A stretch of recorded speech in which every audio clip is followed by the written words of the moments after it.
Kami dari kelompok 3, jurusan Pendidikan Matematika, Fakultas Keguruan dan Ilmu Pendidikan Universitas Muhammadiyah Makassar. Saya atas nama Sri Mariasti. Saya Yuliana. Saya Dewi Sartika. Saya Jamaluddin. Saya Ayu Rahayu Hairil. Saya Nur Rahma Baddu. Baik, kami akan mempresentasikan media pembelajaran kami yaitu Soccer Translation.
Soccer Translation adalah media pembelajaran mengenai materi translasi, di mana materi translasi ini adalah materi di bangku SMP dan banyak siswa-siswa yang tidak mengerti tentang materi translasi ini. Jadi itulah kenapa kami dari kelompok 3 membuat media pembelajaran yang bernama Soccer Translation untuk memudahkan pemahaman konsep bagi siswa-siswa.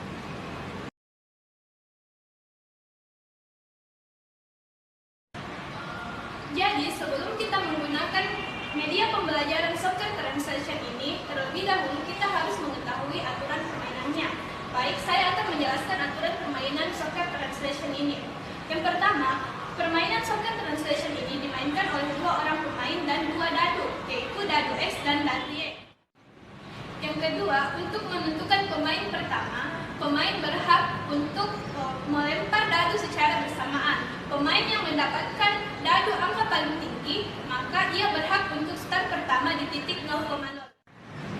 Yang ketiga, dalam permainan Soccer Translation ini terdapat titik-titik di mana titik-titik tersebut merupakan arah untuk pemain melangkah sesuai dengan angka dadu. Yang keempat, terdapat 5 warna titik, yaitu titik pertama titik berwarna putih, di mana pemain berada pada posisi normal. Nah, yang kedua, titik berwarna biru. Titik berwarna biru ini merupakan titik keberuntungan. Kenapa? Karena jika pemain berada di titik berwarna biru, maka pemain berhak untuk melangkah ke sumbu X dan sumbu Y sebanyak maksimal 5 kali, sesuai dengan angka dadu. Yang ketiga, titik berwarna merah. Ketika pemain berada di titik berwarna merah ini, maka pemain harus melangkah di titik sumbu X negatif dan sumbu Y negatif sesuai dengan angka dadu. Yang keempat, titik berwarna ungu. Nah, ketika pemain berada di titik berwarna ungu ini, maka pemain harus melangkah ke sumbu X positif dan Y negatif sesuai dengan angka dadu. Nah, titik terakhir adalah titik kuning. Titik kuning ini merupakan kebalikan dari titik berwarna ungu. Nah, jika pemain berada di titik ini, maka pemain harus melangkah ke sumbu Y positif dan X negatif sesuai dengan angka dadu. Yang kelima, dalam permainan Soccer Translation ini, pemain dinyatakan menang jika pemain memasuki gawang lawan. Nah, pemain juga dikatakan menang jika lawan keluar dari garis putih.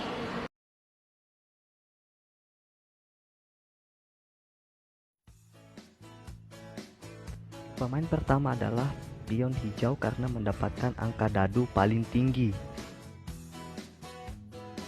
Pion hijau mendapatkan 1,1, jadi dia akan melangkah di sumbu X 1 langkah dan sumbu Y 1 langkah.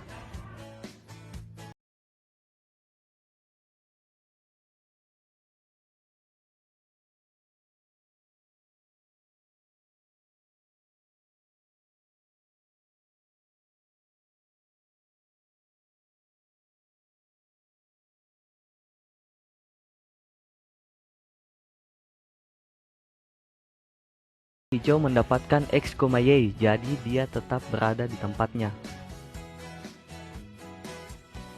Pion kuning mendapatkan angka 3,2, jadi dia melangkah dari sumbu X 3 langkah dan sumbu Y 2 langkah.